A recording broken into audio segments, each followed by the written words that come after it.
Deer Stalkers Association immediate past president Bill O'Leary said deer repellent had been used in the previous two 1080 drops, and the current one underway.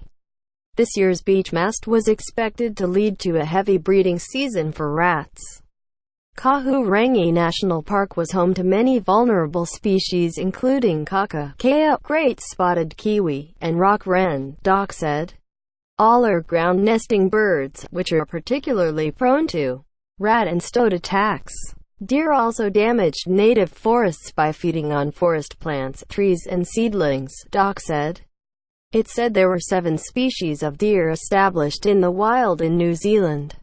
They were the descendants of deer imported in 1851 and then set free. Fallow deer were introduced from 1860 and were now found in many low-altitude forests, Doc said.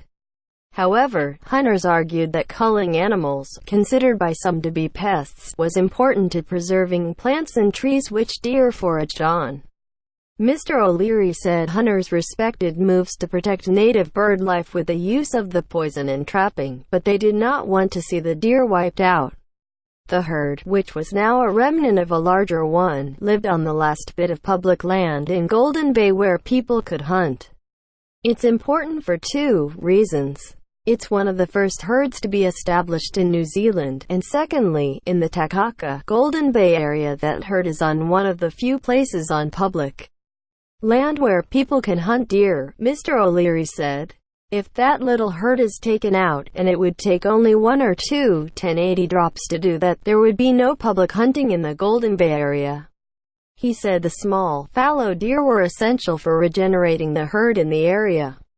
The area of northwest Nelson, where the fallow deer herd remained, was once a recreational hunting area before it was gazetted as the Kahurangi National Park, Mr. O'Leary said. The Nelson and Golden Bay branches of the Deer Stalkers, in association with the former Forest Service, managed that herd as though it was valued. When that area became part of a national park, the recreational hunting status of that area disappeared. Mr. O'Leary said the number of poisoning operations in the area in recent years had led to a decline in the herd. Fallow are very small animals, and very susceptible to 1080.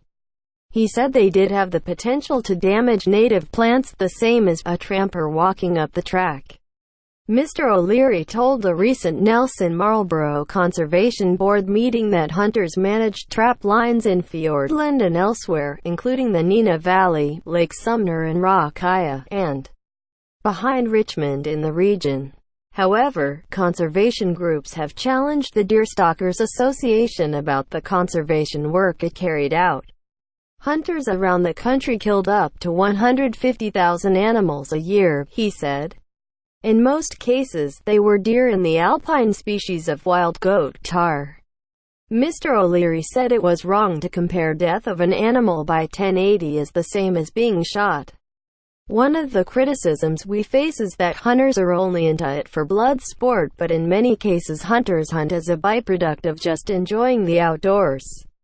What they're doing is actually of value to conservation. Doc's predator control program, which included the use of 1080, was supported by forest and bird and federated farmers. Doc said aerial 1080 predator control was the only pest control method that could be deployed rapidly enough to manage rat and stoat surges over vast or rugged terrain, to protect at-risk native wildlife. The 1080 drops began in May and would continue until December this year.